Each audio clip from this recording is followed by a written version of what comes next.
It's hardly a case of hyperbole to say that I've had my fair share of run-ins with spiders.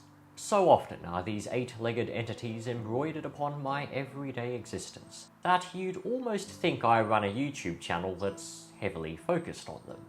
Most of my encounters with spiders, of course, are of the unremarkable sort, involving the familiar species that frequent the suburbs. But over the several years in which I've cultivated this nerdfest of a YouTube channel, there were more memorable moments involving remarkable spiders, emotional roller coasters, or maybe a mix of both. And in this video, I'll be reminiscing about my top 5 spider encounters. The first is a textbook example of how the most weird and wonderful creatures can turn up in the most unnoteworthy of locations. I had decided to go for a run around a local bushland reserve. It makes for a pleasant change of scenery, but at the same time it's not exactly the most exotic of destinations. Now I'd venture to call myself an above-average runner. Nothing too special, but I can run. And I'm sure any fellow runners would know that some days, for whatever reasons, you just don't get into the groove. Running is a labour of love for me, but like any labour of love, there's a limit to how long and hard I can go. And on this particular day I hit that limit a little quicker than normal, and had to commit the ultimate running crime of breaking into a walk. But it turns out there was a silver lining to prematurely calling quits on my run. Now able to pay attention to more than just the pain in my legs and the sound of Tim Minchin's lewd song lyrics issuing from my earphones, I started to tune my eyes to the surrounding forest. After all, my aborted run was going to look shit on Strava, so I might as well find some cool bugs to at least have something to show off. It was then that a curious bundle suspended from the foliage of a tree directly overhanging the path caught my gaze, and upon taking a closer look I quickly realised that I was facing a most bizarre spider, the likes of which I had never beheld in the flesh. This is Selenia excavata, commonly known as the bird-dropping spider, for reasons that go without explaining. And nor is it the only spider to bear this unflattering, albeit clearly effective disguise. This Phrynearachne, a type of crab spider, also makes use of a fecal facade. This is an adult female, and the multitude of strange, rounded objects accompanying her are in fact the spider's egg sacs.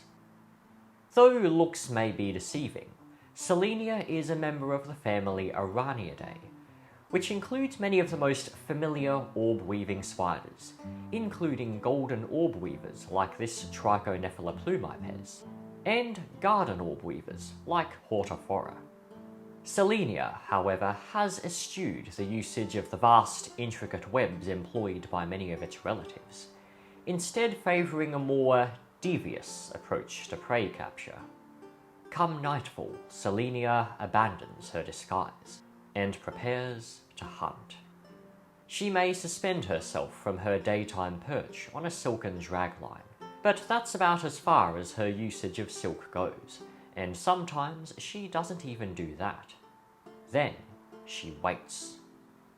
Selenia are fussy eaters, and seem to be specialised predators of moths, a plentiful food source for a nocturnal hunter. And she does not rely solely on chance to bring her fresh victims.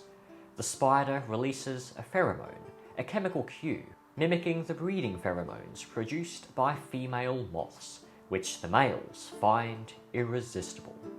But woe betide any eager bachelors fluttering about when Selenia is on the hunt. A male moth drawn in by the prospect of a mate will instead find himself trapped in the spider's lethal embrace. Selenia's front 4 legs are large, powerful, and adorned with miniature spines, making them very effective at locking the hapless victim in place until the spider's venom eventually subdues it. The next of my notable spider encounters took place a little further from home, in the lush tropical rainforests that surround the village of Nakarada. Here, beyond the reaches of the scattered houses and overpriced tourist attractions, the trees grew rank upon rank, as an endless hall of time-weathered pillars holding aloft a vast emerald ceiling. Beneath them, the plants of the understory grew almost as thick. So dense was their luxuriant foliage that anything more than a few meters away was completely shrouded from view, and barrages of wickedly spiked waterwhale palms formed a fierce deterrent for those considering a little detour off the path. It was as though the many secrets of the forest were being aggressively withheld from the outside world. At least, that's how it seemed, until one of its most intriguing inhabitants materialized right before my face. With its diminutive stature and cryptic appearance, this Portia fimbriata is easy to overlook. But upon closer inspection, it reveals itself to be quite a remarkable spider. With its fringed legs and somewhat robotic movements, there is something distinctively unspider-like about its appearance and demeanor.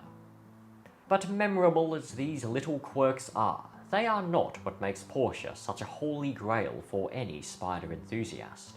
For bizarre appearances are many and widespread in the spider world, but no sharper mind exists among them than that of Portia. Portia is a jumping spider, a group known for their intelligence and near uncanny levels of awareness. And even among this already brainy bunch, it stands out as a true arachnid prodigy. But its ingenuity is unlikely to earn it much popularity among its peers, for Portia is a specialized hunter of other spiders, and uses all its smarts to lethal effectiveness when on the prowl for an 8-legged entree. Orb-weaving spiders are a frequent prey item for Portia, and they can be a challenging target, for they are surrounded by a sticky web, upon which a single misstep could turn the tables on Portia in an instant. It is here that this spider's ingenuity comes into play. Portia may spend an hour meticulously planning its attack, observing its quarry from a multitude of different vantage points, until eventually it's ready for action. Depending on the circumstances, Portia may leap or abseil directly onto its victim, or attempt to lure the resident spider towards it by plucking at its web. It is a grim fate indeed that awaits any spider unfortunate enough to fall under the keen gaze of Portia, for a hunter to be, in its turn, hunted, subdued, and devoured in the very midst of its own intricately woven trap. The next two stories are fairly intertwined with one another, for they both stem from my insatiable desire to behold what is unquestionably one of Australia's most spectacular spiders. Once again, the events transpired in the lush rainforests around Nakarada. By day, a walk among the trees is a quiet, tranquil experience, but under the cover of darkness, the forest transforms. From nook and cranny, hole and hollow, a hidden ensemble of creatures ventures forth into the night, and no small amount of them are spiders. Among them a yet-to-be-described huntsman species of breathtaking beauty, the tiger huntsman. Finding one of these incredible arachnids had long been on the bucket list for me, and now that I was finally in the right place, you can bet that my eyes were peeled every night, hoping against hope that eventually, in a stroke of sheer luck, the beam of my torchlight would fall upon this hidden gem of the wet tropics. But there are many other species of huntsmen at Nakarada, including one that was soon to send me on something of an emotional roller coaster. One of our nighttime forays took us through the canopy, directly into the realm of the tiger huntsman, as well as countless other creatures of the night, each as bizarre as the next. Chorleogrylacerus, fearsome predatory insects, prowled the treetops, and alongside them were a seemingly boundless assortment of katydids, from huge, prickly Fricta spinosa to the flamboyantly alien Mastigophoides with its expansive, leaf-like wings. I was already as giddy as a child in a candy store when, Just as my hopeful mind had dared to envision, the light of my torch fell upon a large huntsman almost directly above me. It wasn't quite close enough to see clearly, but this spider was just the right size and about the right colour. Naught could it be save for the crown jewel of Australian huntsmen. At least, that's what I thought. Borderline drunk with ecstasy at the immediate prospect of finally getting up close and personal with a tiger huntsman, it was a few moments before my racing mind cooled down enough to notice that something was a little off.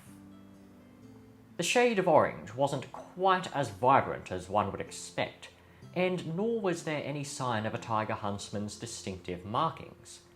The pointed abdomen with a faint flame-like pattern sealed the deal. This was not a tiger huntsman. It was a remarkably large male Berigama cordata. Under any other circumstances, finding such a spider would be the high point of a trip.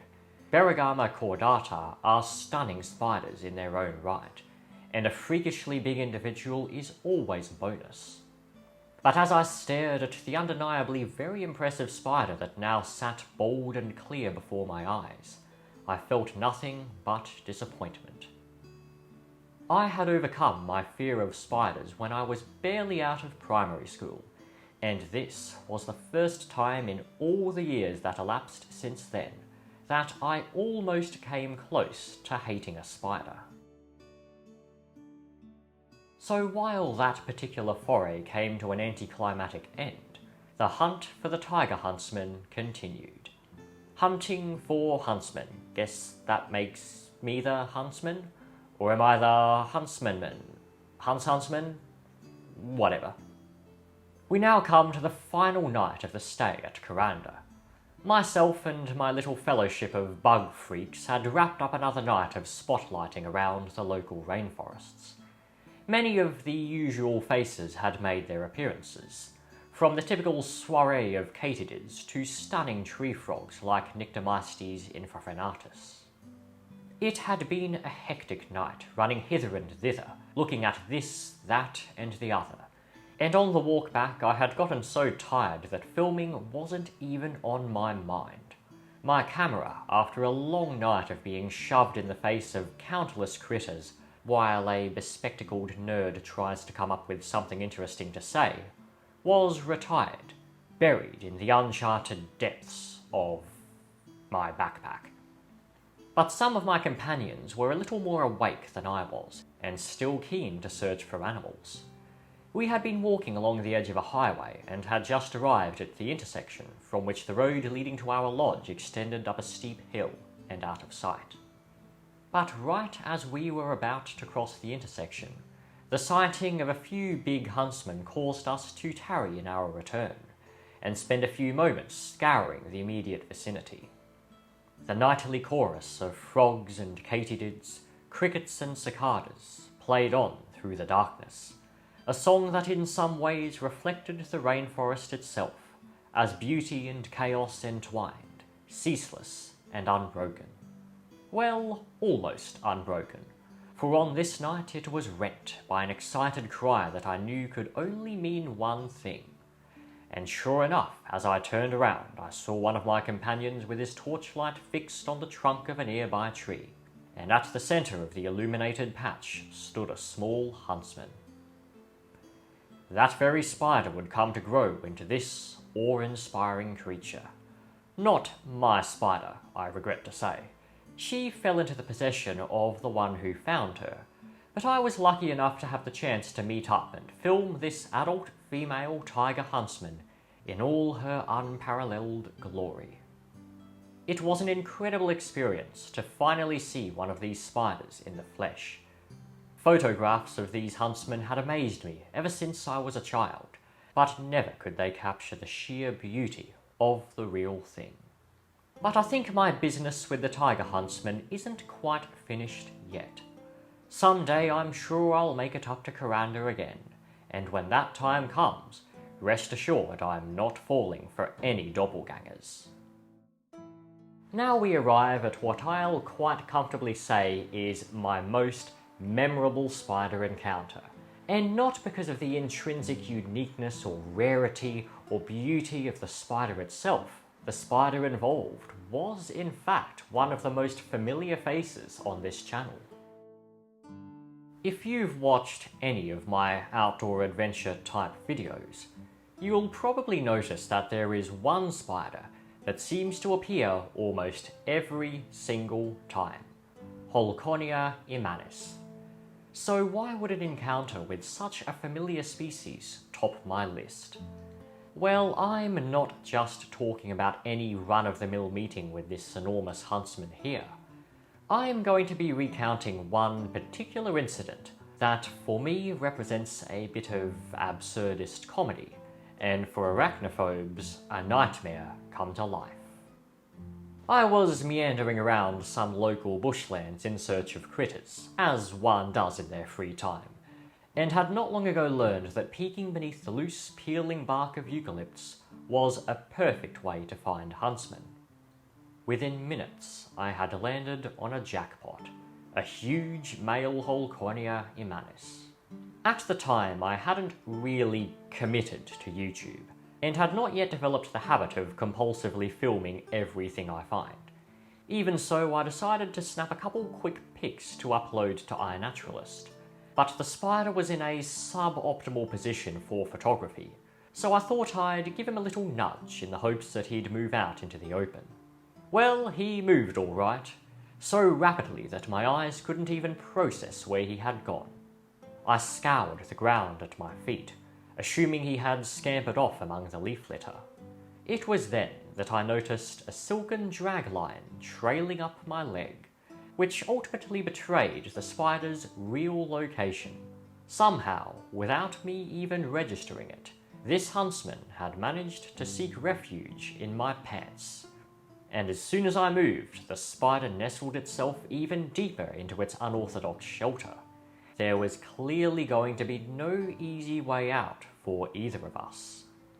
It's situations like this, I feel, where not being afraid of spiders puts me at something of an advantage.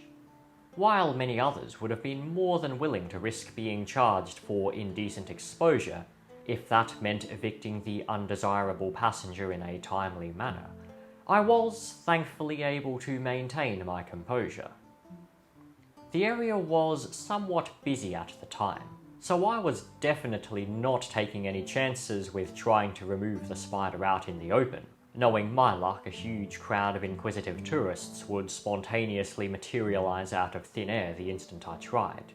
A public toilet was what I needed, and the nearest one was a considerable walk away. I guess I can't complain too much about the awkwardness of the journey to the restroom. It's not like the spider was much of a burden. My biggest issue was suppressing my laughter at the sheer absurdity of it all.